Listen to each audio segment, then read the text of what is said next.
just a little after 6. I'm Dr. Glen Hastings. I'm a general surgeon here in St. Joe. I've been with Lakeland for since 1992. This is me. I've been here since 1992. My practice was general surgery and vascular surgery in the early years. Since about 2004, I've been subspecializing in venous disease. And I'm board certified American Board of Surgery, and I'm also been recognized. I'm a diplomat of the American Board of Venous and Lymphatic Disease. This is a new board, started about 10 years ago, for specialists in venous disease. What we want to talk about today is basically varicose veins and what causes them and the associated symptoms that go with varicose veins. Varicose veins basically are caused by a disease process called superficial venous reflux.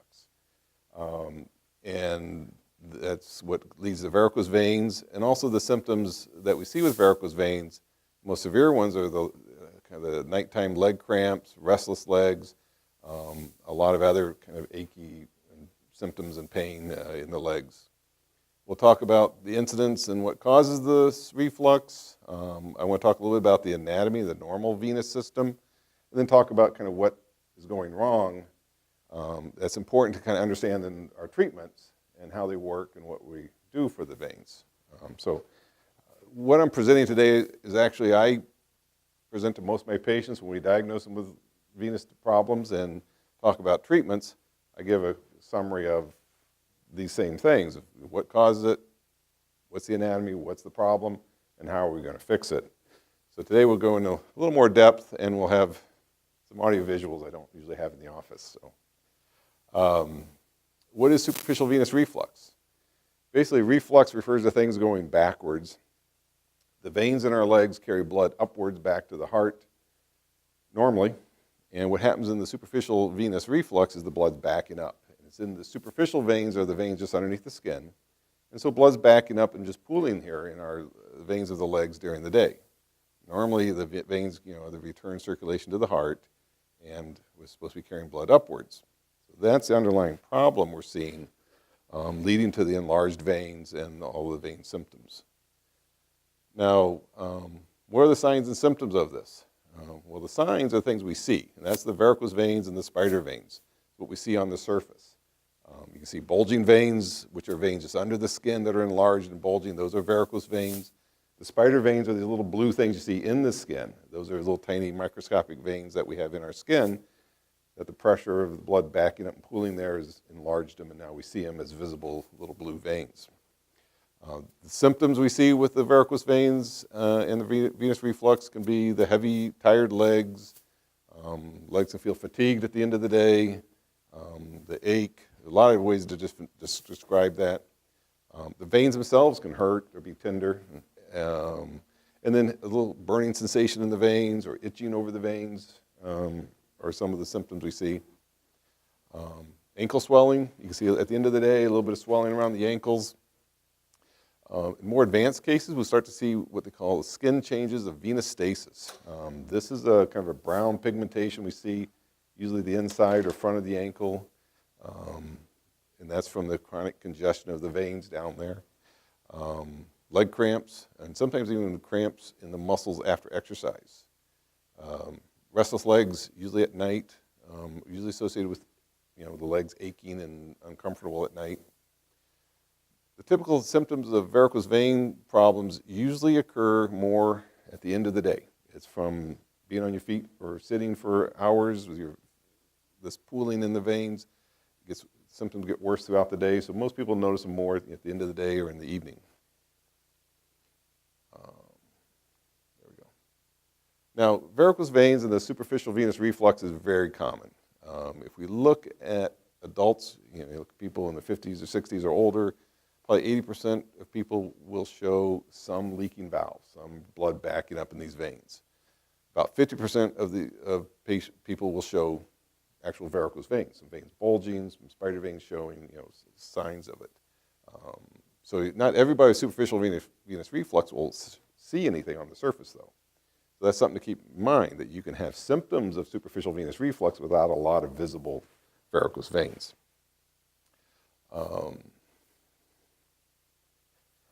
Now, what causes the superficial venous reflux? Several factors. It's thought to be hereditary. In studies looking at people with varicose veins, over 50% of people were able to identify someone, parents, aunts, uncles, grandparents, who had varicose veins or some type of spider veins or varicose veins showing. Other factors, we know obesity can contribute. Usually that's more of a really severe obesity. 5 or 10 pounds overweight doesn't make a difference. It's when you're 40 or 50 pounds, then that does contribute. Pregnancy, so we know each pregnancy causes pressure and stretching of the veins, causes some damage to the valves. So that's a contributing factor. Trauma, any injury to the veins can contribute. Periods of inactivity, where you have prolonged standing or sitting, where you're just letting the blood pool there in the veins, will contribute and make the veins and the symptoms worse. So if you're in a family with varicose veins, you're at risk. If you've had children, women have increased risk. People with jobs where you stand in one place or you sit and don't get to move much tend to have more symptoms over the years. So those are all contributing factors. Now let's talk a little bit about the veins and in the legs. What we have, the normal anatomy is basically the veins are the return circulation throughout the body, returning blood to the heart. It's a fairly low pressure system. Our arteries are a high pressure system that takes blood from the heart out to all the tissues in the body. So in our legs, our veins are carrying blood upwards throughout the day, trying to fight against gravity, move it upwards. And the way we do this is our muscles in the legs, as we walk and move, contract and pump the deep veins that are inside the muscles to push the blood upwards.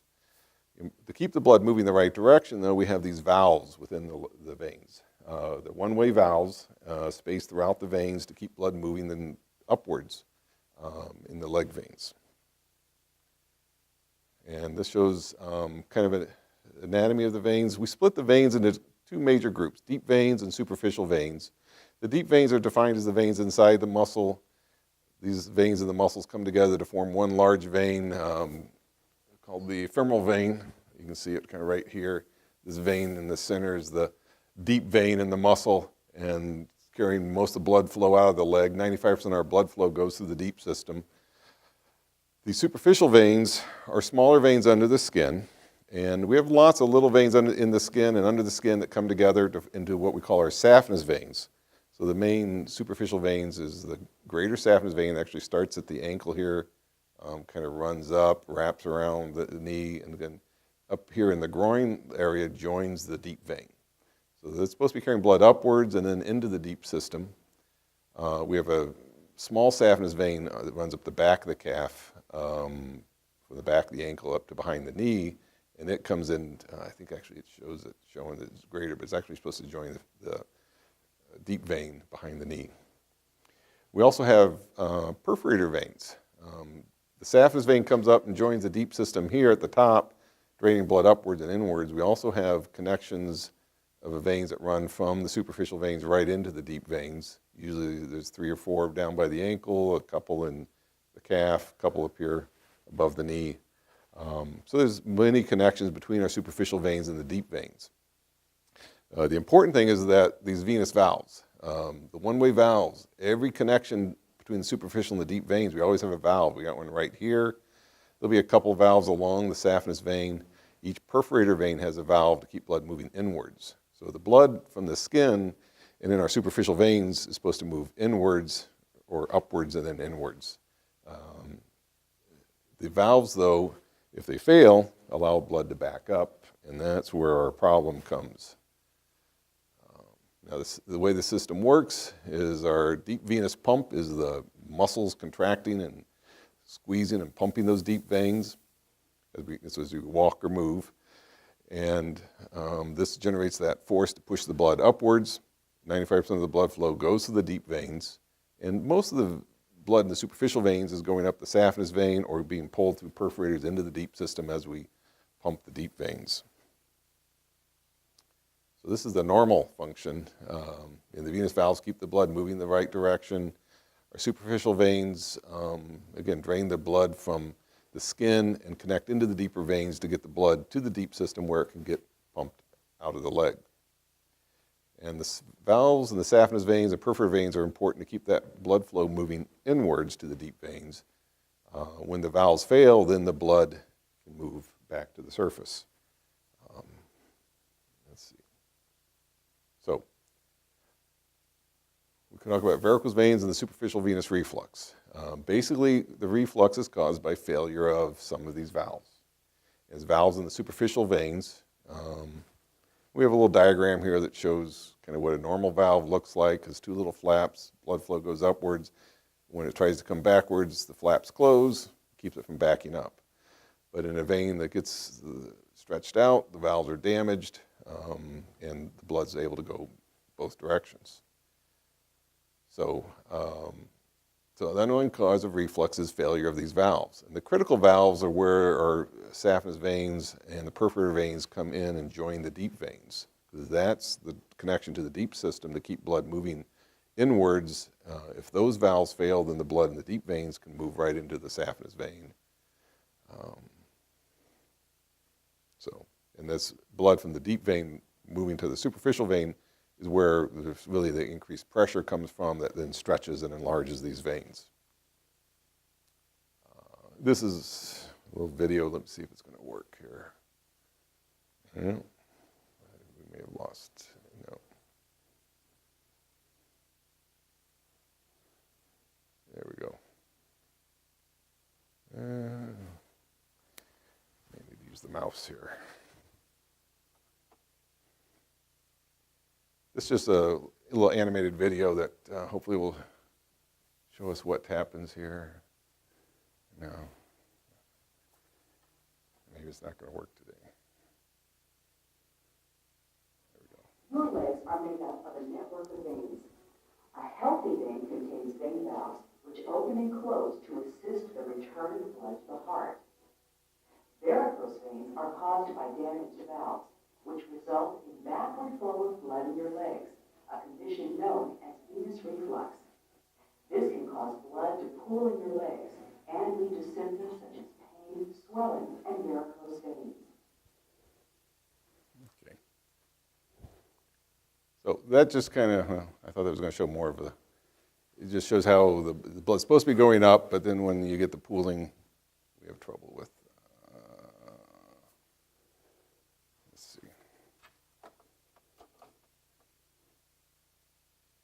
Your legs are made up of a network. Let's stop that. Let us go forward.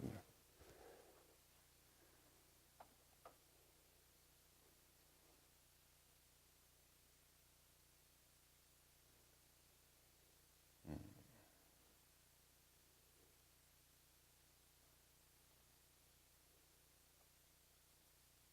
we go. Get out of the video. Okay. So leaking valves allow blood to back up, stretches and enlarges their superficial veins. The symptoms come from that stretching and pressure inside those superficial veins. As they enlarge, not only do they become visible as they start to bulge and show through the skin, but you then start to get all the symptoms that go with that. Now, the enlarged veins under the skin, when they bulge, we call them varicose veins. The enlarged veins in the skin are called spider veins. But it's all one, it's the same disease process. Because our veins, normally those little tiny veins in the skin drain to veins under the skin, which then drain into the saphenous vein. And this is pressure backing up through that system. So whether you call them spider veins or varicose veins, it's all basically part of the varicose vein or superficial venous reflux disease. So the stretching of the veins during the day, they start to get inflamed, they hurt. With that inflammation, you feel burning sensations, aching, itching, a lot of different sensations over the veins. The pooling of the blood in the legs cause it to feel heavy and fatigued. Again, usually these are all worse at the end of the day as it's been going on for hours. Okay, as the blood backs up into these veins in the lower leg, it basically has to return to the deep veins. The blood didn't just sit there, it's this backward flow, but it has to work its way back into the deep veins through our perforator veins in the lower leg to get back into the deep veins where the blood gets pumped out. So it's like a reverse circulation. But as this gets back into the muscles, we get some congestion in the muscles too, which causes some irritation of those calf muscles. And that's where we start to get the kind of muscular symptoms, the aching, the cramping, and irritability. And a lot of the restless legs we see with varicose veins is people complain that the muscles ache and cramp, and they just need to move them to get them comfortable. It seems to be that the longer you're on your feet during the day, the greater the symptoms are at the end of the day. And people actually come in and say, yeah, when I have long days or unusual days, I spend more time on my feet, I always feel worse that evening. So leg cramps and restless legs. Many causes for these symptoms, unfortunately. These are kind of nonspecific. The varicose veins is one cause, but there are probably several types of restless legs and several different causes of cramping. The patient with varicose veins will often have more of an aching and pain and discomfort there. Usually it's worse at the end of the day and in the evenings. We have some people who get the restlessness in the legs and have it daytime, nighttime, and have no pain with it. It's just, the legs just move. And that's probably a different etiology to the restlessness. But we try to, through history and exam, identify that there is varicose vein problems, and by the nature of the cramping and restlessness, try to determine if it's the veins causing it. We also see leg swelling, or edema is the medical term for swelling. With varicose veins alone, usually the swelling is very mild or very minimal. The ankles may get a little puffy at the end of the day, but not really big. When we see severe swelling, this is actually caused by either deep vein problems or what we call lymphedema. So these are a little different problems. Also, medical problems like heart disease, heart failure, renal failure can lead to swelling too. So when we see people with really big swollen legs, you need to have a medical evaluation for those problems. So that's when we have this reflux and we identify enlarged veins, you have the symptoms, we have the blood backing down the saphenous vein, we want to treat that. Treatments have changed in the last 10 to 15 years. Now, pretty much all the treatment's done in the office. If we use anesthesia at all, it's with local anesthesia just to numb the veins before we treat them. Usually you're back to work and back to normal activities the next day. Very little pain or discomfort afterwards. You'll see the leg symptoms and the appearance of your legs improve. The symptoms and all, you'll see often improvement within a few days after our treatments. Some of the veins, it may take a little longer to see them actually disappear, but they should all slowly improve. Insurance generally covers most of the treatments that we do now. So these are not, when we're treating people for the symptoms, it's not just a cosmetic treatment. No, I mean, if you have just a few ugly veins on the surface and you want to treat them, then that would be cosmetic. But we find most people with significant varicose veins do have symptoms. Sometimes they don't realize they're from the veins. So let's see. Now, treatments. There's several different treatments. The modern treatments, most current thing is this endovenous laser ablation, closing the saphenous veins or ablating them. We have a procedure called phlebectomy, where we pull out, still remove some of the bulging veins through little tiny incisions. Sclerotherapy is where we inject veins to close some of the smaller veins and spider veins. Compression stockings are used to compress the veins. It's a kind of a non-invasive treatment, trying to treat the pressure in the veins, and it helps some with symptoms. Doesn't really fix the underlying problem, though. Surgical vein stripping was the historic treatment we used for many years to treat the saphenous vein reflux. It's pretty much not used now. The endovenous ablation has almost completely replaced that treatment. Now, what is an endovenous laser ablation? Well, we want to stop the reflux, the blood coming back down the saphenous vein. So what we do is we close the saphenous vein. Where we used to surgically remove the saphenous vein, now we simply close it. We do that by placing a catheter inside the vein. That's going to emit the laser, which is basically light, but it generates heat, an intense heat, at the pinpoint at the tip of the catheter. And we use that to heat and burn the inner surface of the vein, which then leads to scar to form, and basically the scar is the glue that glues the vein shut. Okay, so when we do the procedure, it's basically done in the office. It's a sterile procedure. We access the vein by putting a little catheter inside the vein. We do injections to numb the vein as we put the catheter in and treat it. Very little pain after the procedure. During the procedure, there's just a few needle pokes, a little pressure as we numb it. So it's an overall fairly comfortable procedure. This gives us a permanent closure rate of about over 99% in closing that greater saphenous vein or the lesser saphenous vein. And this is just kind of a diagram showing the steps. This is a leg, shows the deep artery and vein here. The saphenous vein is right here being treated. The catheter comes in here. It started up here, and they show kind of here placing the catheter upwards, get it to this point here, and then we turn on the laser after it's numbed up and starts heating, and the vein closes down around it like that. So this shows it kind of halfway through the treatment. This part of the vein spasmed and closed, and it will keep pulling backwards until you get near here, and then we're done. And you've just closed and sealed that length of saphenous vein.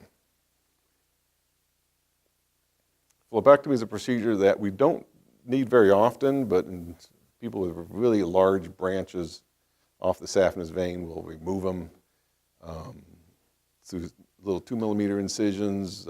Again, local anesthesia, we just numb along the vein and pull them out in segments through these small incisions. Again, very little discomfort or pain afterwards. Some of the smaller veins will close with injections. Sclerotherapy is the injection of a chemical irritant into the small veins. Smaller varicose veins and spider veins are treated in this way. Usually I do this a few weeks after we close the bigger veins and take the pressure away from the surface veins.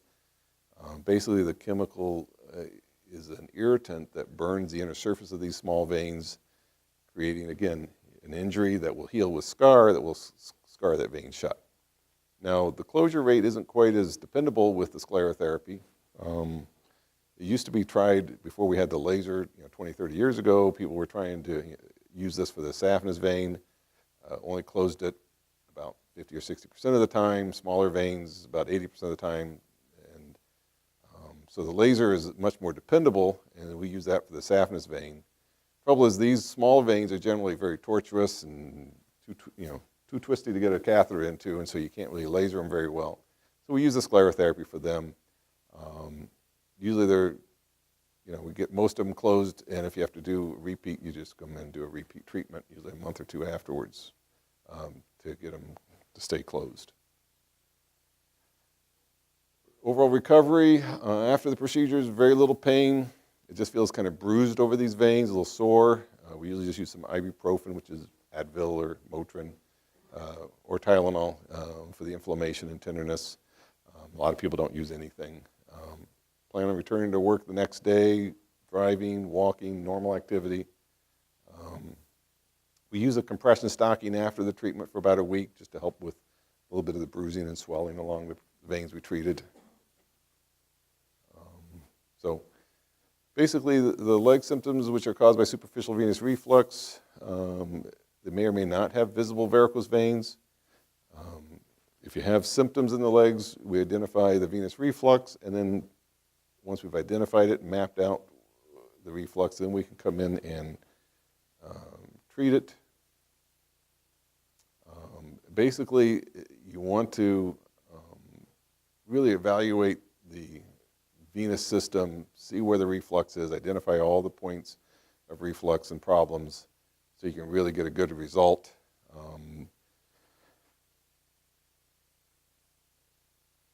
We should see, if we treat all the reflux or most of the reflux, you should see the symptoms get better. If you've treated all the venous reflux and the symptoms are still there, then you have to think there's something else causing those symptoms. Again, a lot of these symptoms, just like aching or sore, you have to rule out skeletal problems like arthritis in the joints and other issues. So that's part of our initial evaluation when we try to make sure that these symptoms really are from your veins. All our treatments are now done in the office for convenience. You walk in, you can walk out. You'll be able to some light activity even that same day after the procedure, but definitely, next day back to work, back to normal activity. Again, very little discomfort. At this point, I'd recommend if you think you're having some of these leg symptoms or you're seeing veins and having some symptoms, you need to come and see someone. Ideally, it's someone who specializes in vein care. I do that here. I've been running a vein center here since 2004 here in St. Joe. What you want to do is basically a fairly comprehensive evaluation, looking at your symptoms, the nature of them, as well as your other medical problems, and then trying to determine, how significant is the superficial reflux in the veins you have, and do they explain your symptoms? Do they go hand in hand? Because you have achy legs or cramping legs, but it may not always be veins. So we want to determine, is it the veins causing the trouble or not? Once we determine that superficial venous reflux is the cause of the problem, we'd come up with a treatment plan. And this is usually determined by which veins. Every patient is a little different on the pattern of which veins are refluxing, where the leaking valves are, where the problems are, how big the veins are. So we use usually a mix of the endovenous ablation, the phlebectomy, and the sclerotherapy in treating their veins. Most of the insurance plans cover the treatments of these vein problems and these procedures because this, most patients have the symptoms, and this is a medical problem and not just a cosmetic problem. So that's kind of the summary of what I have today. Yes, Medicare, Medicaid, all the commercial insurances cover treatment of varicose veins if you're having symptoms, and we can show it's a medical problem. And that just, it's important, and as we take the history and all and identify what leg symptoms you're having, and show that there's symptoms from the veins, and then it would be covered. So, yes.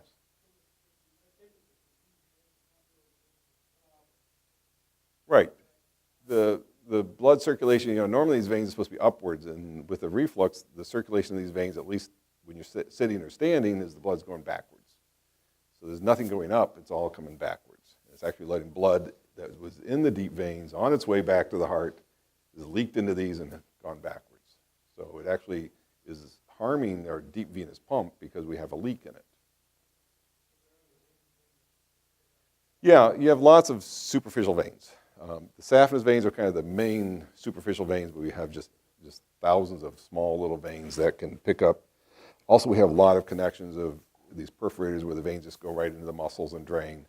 And what's happened, when we see people with varicose veins and the blood's going the wrong direction, is that the blood that's supposed to be going up through those veins is already rerouted in through perforators into the deep system through other routes. So, the little bit of circulation that, blood that we have from our skin normally is already rerouted, and all you have in these saphenous veins and varicose veins is blood that wasn't supposed to be there, blood from the deep veins that is heading backwards. Mm-hmm. Yes? I'm sorry?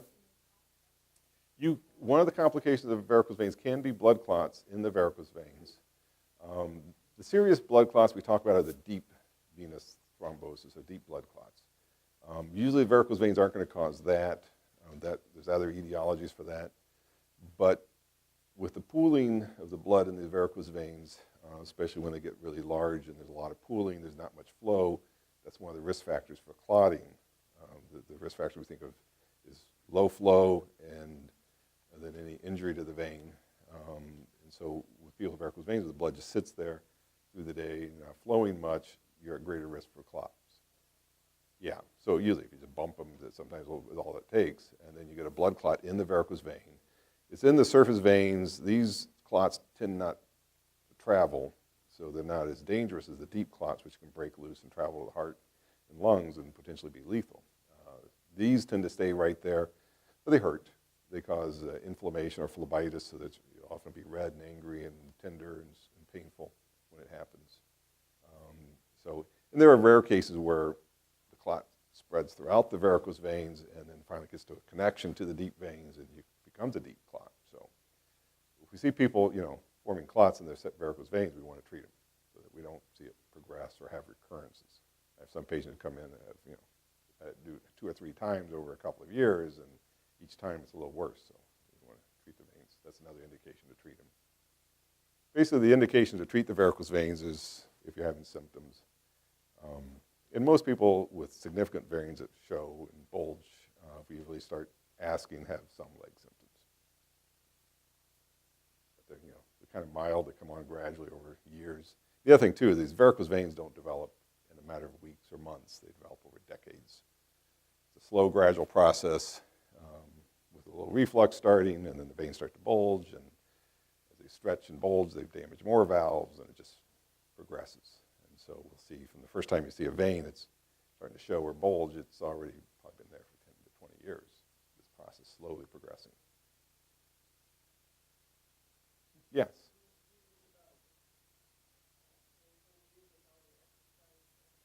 Sure. Well, not really. Exercise isn't going to change the occurrence of the varicose veins. It helps with some of the discomfort and the symptoms because it's that pressure, the blood backing up in the veins throughout the day that causes the symptoms. With exercise, you're just using your calf pump more, so your deep veins are pumping blood out, and that does pull blood from the superficial veins, so it helps lower the pressure in the superficial veins. So most people with varicose veins find while they're active, walking and all, usually have less symptoms. It's just with standing or sitting. It's where, if you get in a spot where, we have some people who stand all day for their job and they work, take 1 step, 2 steps, and that's it. They're just in one station all day, and they have more symptoms. And then also just sitting, sit at a desk and work and don't get a chance to really get up and walk and move around, then you'll have more symptoms. But the exercise does help some for symptomatic relief. Any other questions?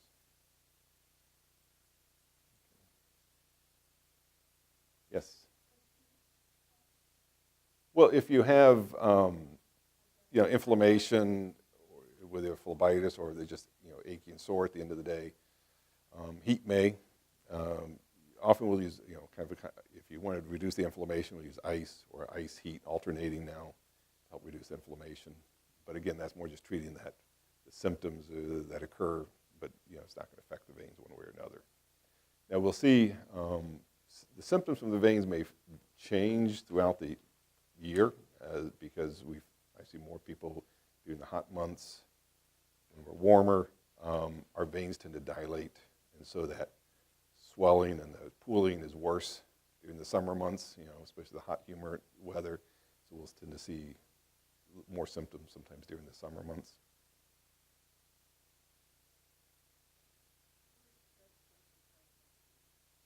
You can call my office. We got information in there with a little brochure of our practice. It's Lakeland General Surgery, and just call and tell me you want to see Dr. Hastings about your veins. We'll be happy to see you. And basically, it's an office visit, just like any other thing. It's covered by your insurance, and even if we find it's not your veins causing the trouble, just be an office visit. Don't need referrals from your primary care or anything like that, unless some of the plans might still require that, but most of them don't. You can just come in. We don't require it in our office. If you think you have vein problems, just call. We'll be happy to see you. Any testing that needs to be done, the ultrasound we do for the veins, we do it all right in the office. We have a vascular lab that's certified and a technician who does it right there. Yeah, the cardiologists have the testing too, and then the hospital has ultrasound too. But our exams we basically are looking at venous problems in the legs and venous reflux, so ours is focused a little more for the venous reflux process rather than the hospital. The emphasis is more on the deep blood clots, and that's their exams. It's a little different focus. Yeah. Yes?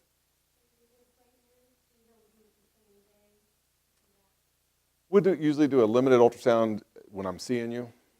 I actually do that as part of my exam. I am actually an ultrasound technician as well as the physician and surgeon had training in that. So we'll do that to find out right there, that visit, is it your veins and how severe and what are we talking about here? And then if we need to do more extensive testing, we'll arrange that. But usually we do something right there the same day. So when you come in, we'll do a fairly comprehensive exam and know, is it your veins or not, and how severe, and what's our treatment options.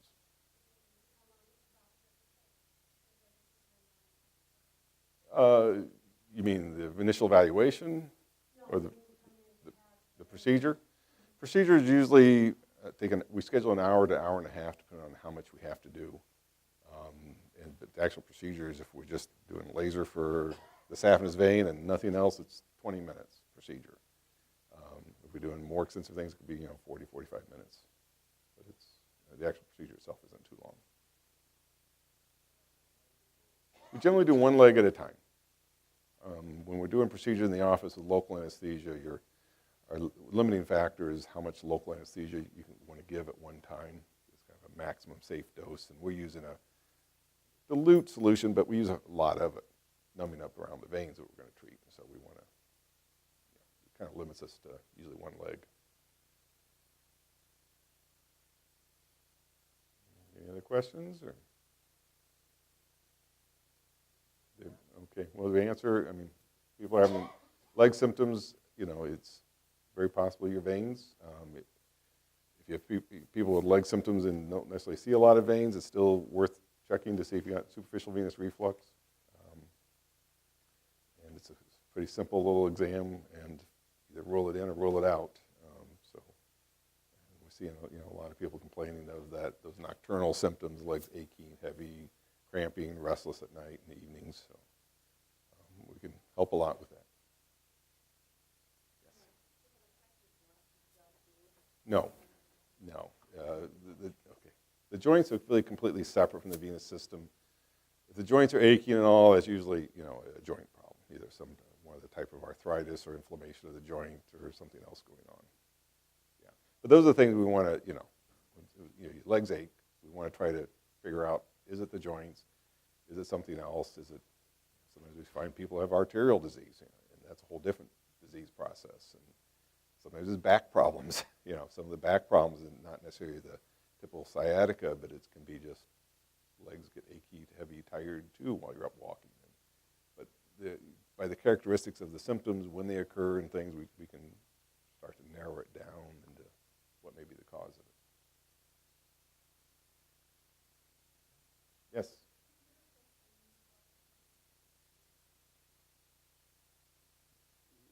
Fatigue is often one of the things described, and we think of it, usually being the legs feeling tired and fatigued. But I've had patients who come in and say, we treated their veins, and not only did the legs feel better, they just felt better. At the end of the day, they had a lot more energy, and they didn't feel as tired and fatigued. So, yeah, it seems to be, I've had people who say it's not just the legs that are tired, you just feel tired all over, and when you take away that from the legs, they feel better. End of the day, they aren't as tired or don't feel as fatigued. So it can be.